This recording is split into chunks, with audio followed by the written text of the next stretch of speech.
All right, Tim, I always start off with the same boring question, but it's so insightful. What is your franchise story? How do you even end up doing something in franchising? Yeah, it's pretty unique because, in school, didn't even know about franchising, right? But then outside of school, got into a job in hospitality, particularly in aquatics, weird segment of, beachfront training and deep water rescue training and different things like that, right? Oh, But I knew training. That was my kind of platform. And then I got introduced to a brand in Scranton, Pennsylvania called iDropped. They're in the tech repair space, similar to U Break iFix, CPR cell phone repair, those type of franchise brands. And I was with them for about a year. The co-founders said, "Hey, we want to start franchising the concept. Let's dive into it." So we spent a year with a franchise consultant just diving into franchising, going to the events, Springboard, the convention, different things like that, kind of learning the industry, picking the brains of people. And I really started to fall in love with franchising at that point. So we had 5 corporate stores at that time, sold 5 franchise locations, Brooklyn, Knoxville, Tennessee, parts of Pennsylvania, opened those 5 units. But then ultimately the co-founders decided to split apart. One wanted to focus on real estate, the other wanted to focus on their other company, and franchising kind of fell to the back burner. But at that point, really caught the bug for franchising. So I reached out to some mutual connections, said, "Hey, I want to continue this journey. Kind of been focused on the ops side. Do you know anybody?" And they introduced me to 2 co-founders in New Jersey, Stephen and Jason Parker. I think you might even know them. And they have a brand called Canine Resorts. So this was 2017, I want to say. And I was one of their first kind of franchise office hires. And they tasked me 2 things, just support the growth of the brand, working with an FSO at the time doing the sales, and then build the team around us, and supporting the brand. I was very confident in that I can do that in regards to onboarding, site selection, zoning, construction, pre and post opening ops, training, all the things that go into that bucket for a micro franchise at that point in time, less than 10 units, and then building the team around it. So that's how I really got into franchising. And, 5 years with them was a fantastic journey, fantastic brand, but my main task was to start building that team around them. So I was doing operations, found someone from the retail side of operations. They were with Tommy Hilfiger, Nautica, great brands. He came in as the director of operations, made it even better than what I was doing in operations, right? Then I kind of put my focus on real estate, eventually hired a director of real estate. That gentleman did it even better than I did it. You know what I mean? Then we brought in a director of marketing, and she's fantastic, the VP of marketing now, and continually growing the brand, controller, accountant, franchise business coaches, and so forth. And that was kind of my journey of leading those divisions throughout their growth, and then ultimately kind of exiting at the 5-year mark of my journey with them. So, and then I wanted to continue that journey, and that kind of brought me to franchise hire. all right. So stepping backwards, there's a different process that you took, or different pathway even to get into executive recruiting, because you were filling the seat, hiring someone in, letting them take over their process and bouncing from that seat in your journey at Canine. That's accurate, right? Yeah, that's 100% accurate. So because then you wear so many different hats, and I will say there's something very, very much you remove the ego from the situation, and that you were like, and I brought someone in and they could do it better than me. And so you're like, I don't want to be the smartest person in the room. I want the next person to be the smartest person in the room. And so if you look back on that experience, that's pretty impactful to probably your point of differentiation in the marketplace now. Talk about how do you take those learnings and cross apply it into what you're doing today? Yeah, for sure. So like that was my learning curve, that I lived the roles. So I know the pain points of a lot of the roles, and obviously I didn't experience pain points with a 500 unit brand or anything like that. But for the early stage emerging and growth stage brands, kind of under 250 units, I kind of know what the pain points are going to be. So one of our strategies that we utilize in recruiting is asking very strategic questions for each role, for each brand that are custom designed. So this way we can really extrapolate how much does an individual know about doing the day-to-day operations in this role, and then ultimately achieving a goal. So we're not just looking to find somebody to fill a role. We want to achieve a goal of some sort. So with a recent brand we worked with, their goal, just coming to the States to sell 20 units in their first year and then 25 in their second year. So we went to the market, interviewed candidates, but one of our questions was, "Hey, I noticed you're working at XYZ company. in the item 7 under furniture, fixtures, and equipment, it says you spent $300,000 to build out a particular facility. Don't give away any secrets, but what rolls up into that number, right? And a great answer might be, yeah, it was 275 the year before, but then COVID impacted our supply chain and brought it up to 300K, and that includes X, Y, and Z. But a bad answer would be, item 7, is that where you list the executives in your company, or where you list, the average unit volumes and performance? So like instantly you're kind of taking people out of the equation until you land at the avatar that the franchisor wants. If you think back to your time at K9, and for those that know K9, you have two. If you need to look up the definition of entrepreneur in the dictionary, it's the co-founders of K9.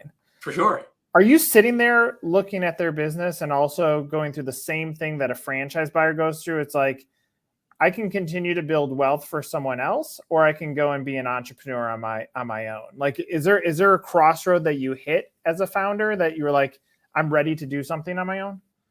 Yeah, for sure. So I always advise people to, have some plan. So at the 3-year mark, at the 5-year mark, maybe at the 10-year mark, right? Truly step back from your role and say, here's what I've achieved. Here's what I'm most proud of. How can I utilize that in the future? And then also, do I want to do another 5 years doing this? And for me, that question to that answer was no. And it wasn't because of anything at K9. They're a growing brand. They're continuing to grow. They're fantastic. They're phenomenal. It was more, I've never done something on my own. I really want to stay in franchising. I would say my greatest tool in my tool chest is my ability to find great people that last, and basically everybody that I hired at K9 is still with the company and either in a similar capacity or promoted to a higher level role within their brand. So I'm very impressed, with kind of how that can actually happen within a brand, and it's not all by me. It's because of the people that you built around you. That's the genuine part about it. And I love that about it. So that's what made me go, let me do something on my own, start my own venture that I can scale. I wouldn't call myself an entrepreneur though. I founded this brand, Franchise Hire. We have a few people that we work with on contract that write position profiles, do some sourcing and stuff like that. But an entrepreneur, I see as someone that can start a business and hire team members that run the business solely. You know what I mean? I am the recruiter for Franchise Hire. You know what I mean? I'm the one doing the phone screenings and, having the interviews through Zoom with the candidates, presenting them to the client, going through kind of questioning with them until I get to a point where I'm not the only recruiter and I'm not doing daily recruiting and sourcing and those type of things. That's when you really become an entrepreneur, where you can replicate a business model. And then it might be Franchise Hire and it might be franchise fraction for fractional work, right? And then you own 2 entities under one umbrella. That's when you start to become, I believe, a true entrepreneur. Right now I'm running a business that I think is doing great things for the franchise community. But I always like to make that differentiation in my own mind. So I've never heard that before. I mean, it goes in line with me saying that you weren't egotistical on what you were able to do at K9. So it's fitting on par with who you are as a human.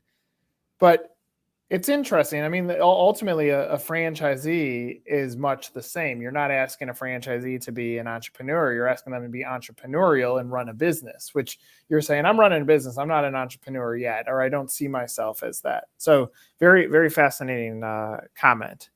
Yeah, I do believe a franchisee can be an entrepreneur, in a sense, but it comes down to the mentality of what it is. Totally. And those are really absentee ownership models where, hey, I'm investing the capital, $2 million to build this childcare facility. Someone else is going to run it. I'm going to step back and look for my next investment. Here's how we're going to strategize to scale it. That's the entrepreneurial mindset of it all, as opposed to you fitting one of the seats or one of the roles as a GM or whatever it might be. If you reflect back, because you said my skill set was finding people and they're all still there. You reflect back on K9, what's the secret sauce? And it won't be secret after you say it. What's the sauce to building that connectivity and the culture that has helped guide people to stay there as long as they have? So I would say, I don't think there is a secret sauce, but, and maybe some luck played involved with it too. But, ultimately it's a mindset of, hey, I don't want to find someone that can fill this role, someone that could do field visits and, make these calls and guide them through the inventory process or whatever it might be. You want someone that can achieve a particular goal. And that goal might be, hey, our franchise validation is low for a particular brand. We want to improve that validation, right? That's a goal. Or we want to sell 20 units next year within our franchise brand. That's a goal that you want to achieve. So then you start vetting backwards from there. Okay, in their past, which is the greatest predictor of the future, have they sold 50 units at the previous brand they were with? We'll look into their FDD, right? We'll review their FDD, go down to the bottom, look at, okay, you sold 50 units last year. It doesn't mean this individual sold 50 units. We want to backtrack that. Okay, Joe or Jane, how many of those are you directly responsible for? And the answer might be 10. So is that the right candidate to bring you to 20 units, knowing that your particular brand, maybe the unit economics is as good as this previous brand and so forth? So you're making all these type of calculations to figure out, can this emerge with the result that the client actually wants? Fascinating. How much weight do you put on the CEO or the founders in the stickiness of a staff or the ability to recruit in staff? So I would say founders can be a huge asset. Like I worked with great brands just on the recruiting side and, Meta conferences and stuff like that, where they have highly attractive leadership members. And what I mean by attractive is people want to work with them. You feel confident in their ability. They bring on great people to the team. Like they're the attractor of it all in a sense. And then there's brands where leadership is leadership. They founded an idea, they grew the business, they invested their capital, they took the risk, they put in the hours, but they might not have the kind of attractive quality in a sense. And then in that case, you're recruiting team members that are attracted to each other. So, and then like people always say it's hard to impact the leadership level in terms of what their mindset is and so forth.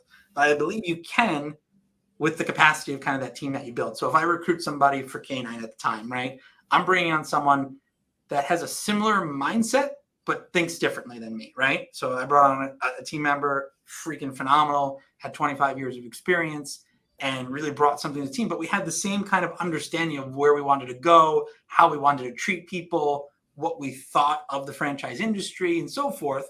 And then the next person that we hired, once again, different than ourselves in a way and brought a unique quality, but still shared the commonalities of, hey, we want to be franchisee focused. We want to deliver a great experience for them. We realize that that's going to improve over time, but we could start taking steps together to do that. And eventually have this ball of 5, 6, 7, 8, 9 people that all have this similar mentality. And then that kind of rubs off on top end leadership. So like all that happens as well within different franchise models. If you ask any company what their biggest challenge is, it's going to be people. And even if they don't say people, they're most likely lying. Mm-hmm. No, knowing that, and in franchising, what do you think the hardest position to recruit is, or the one that takes you the longest to fill, and why is that? So I would say the more, and just to share some context, like I've really have been focusing on management, franchise business coaches, marketing managers, to director level to VP level roles. I would say the higher you go up the chain, like C-suite, which I haven't done yet in full transparency. I know great people that have in the industry, and it's certainly doable. But that's, as you go up the chain, the pool gets smaller of candidates that fit in that role, and their expectations get higher, which should be the way it is. And that's when you find kind of they're more particular about which companies they're going to join. They're more particular about the unit economics of the company, the growth potential of the company, equity opportunities within the company, and so forth. So those will take longer. It's not harder, but it will traditionally take longer. And it's going to be a longer process naturally, where you're not going to have interviews with our team and then 2 stages with the franchisor. You might have 3, 4 stages of interviews with the franchisor to make sure it's the right fit. Yeah. So I would say the level of the role increases the complexity of the search in a sense. In my opinion, because I always look at a website and a positioning and what's the story, I'm just going to highlight it. I think that's your why you why now. And I think that's what you did at K9 that gives purpose. What you do, and I'm going to take that director to executive vice president. I come here, and the 2 messages I see is elevate your brand with your next hire and a new take on franchise executive search and recruiting. That's not the magic. What you're really good at is you find the manager or the director that someday will be vice president. And mm-hmm. You've proven that out, that it's almost like you're cultivating the future leaders of a franchise organization.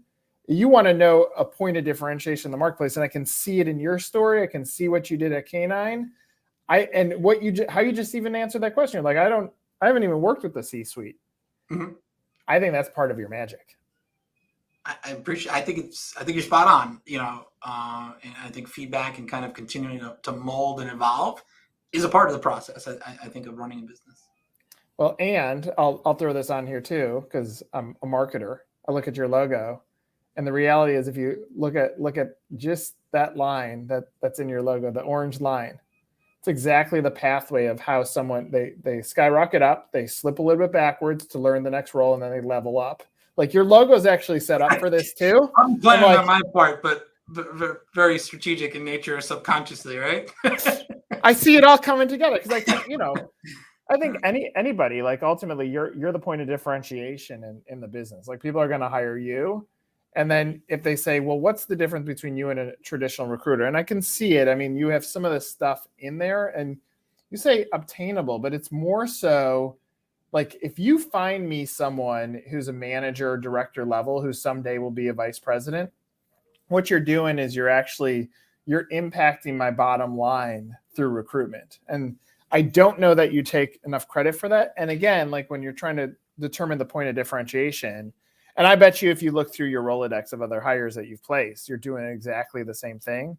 I think that helps determine your why you, why now. And I think that's one of the hardest things for a business to articulate, is what is the problem that they solve, and why should someone think about you now? And I think it's there. So if I bought your non-entrepreneur company tomorrow, I would start with the positioning, because I think there's something magical about what you said, and that is the secret sauce. The secret sauce is, and every company wants it. How do you find me someone that dreams of being at the top and is willing to put the work in to do it? And in exchange for them doing that, that's loyalty, it's consistency, and that will also impact in franchising. That will impact franchise sales significantly, because franchisees will see the team that's around that person that is building up and growing within an organization. That's ultimately what grows a brand. For sure. No, awesome. Any final things, Tim, that you want buyers that are out there or franchisors that are out there to know about you before we sign off? Yeah. I mean, my position with starting Franchise Hire was to really tackle two pain points, and that's why I say obtainable for all franchisors. The pain points in the industry were, hey, the retainer is extremely high. I have to pay a third of the fee up front, then a third once you present candidates, then a third once they're placed, right? The rates are extremely high, 25, 30, 35%, depending on the type of search. There's no flexibility in the payments, and the guarantees are wonky, where it's like, hey, if the candidate stays for 60 days, then we'll replace them. If they stay for 90, then we're accredited a third back and we're earned that fee and so forth. So our goal is just we call it FH4. We want to keep it simple. So to start a search with us, it's $500. You're not taking a lot of risk up front. It pays for our initial discovery call together, where we're taking notes for the position profile. That's it. And then we kick off and we start hitting the ground running. Our rates on average is about 20% of first year's total comp, which is reasonable for us, and I think reasonable for franchisors who maybe were hesitant to use a recruiter because of the fees. We have flexible payments. So what that means is, the first payment to us is the start date of the team member. The second payment will be halfway through the guarantee period, and the last payment is at the end of the guarantee period. So you're holding all the money throughout that journey in a sense too. So once again, we want to be unique in that. And then the guarantee is simple. We'll have a guarantee period. If at any point something happens, someone has a family emergency, they have to leave the role, the candidate did not perform as anticipated, and we didn't really do our job that well, but we will replace the candidate free of cost. There's no additional fees. There's nothing of that nature throughout that journey. And then the last thing that we found was a pain point from the opposite side is the candidate experience. So we have our candidate promise, so we are going to communicate openly and often with our candidates. We're going to paint a very transparent picture of the role itself. So the brand and the role, here's what day-to-day looks like. Here's what they want to achieve. Here's what I believe the culture is like based on my interactions with team members there, so that when they enter that role, it's what they expected, as opposed to pitching something, they get something else, and then they leave. And then we've invested time, they've invested money, and it doesn't work out. We want to create long-term relationships with those candidates. And we speak to candidates. They're equals. We're having conversations. We're not talking from an ivory tower, looking down on them, making the ultimate decision, thumbs up, thumbs down. We're having conversations. And if it's the right fit, it's the right fit. And I think that's the beauty of matching candidates to clients, as opposed to just sending and shuffling resumes. I think everything you just said will deeply connect with whoever the buying audience is. I mean, like we've we've entertained a few recruiters as of late, and I'll say that the hang up is not the commission paid. The hang up for us ends up being the guaranteed period, because especially on an executive hire, I want 6 months. I don't want someone here for 6 months. I want them here for 6 years. And so most recruiters come out and they're like, we'll give you a 60-day guarantee. I'm like, 60 days. I mean, they haven't even got through their first 100-day plan at that point. And so I think you're on the right path of speaking the right language that goes far beyond just franchise hiring. It's every organization that's trying to figure this out. And then they debate, do we invest in an internal recruiter, which is a hard position to fill because it's a one person hire, or do they look external and find a resource? So I love that you're focused on what is the problem, how can we solve it? And I'm looking forward to learning more about your story. So Tim, this has been awesome. Look forward to seeing you at Fran Camp. Look forward to it as well. For Thanks, Tim, I'm Nick. This is another episode of Meet the Supplier. Go find Tim on LinkedIn or find him at franchisehire.com. Take care. Thanks.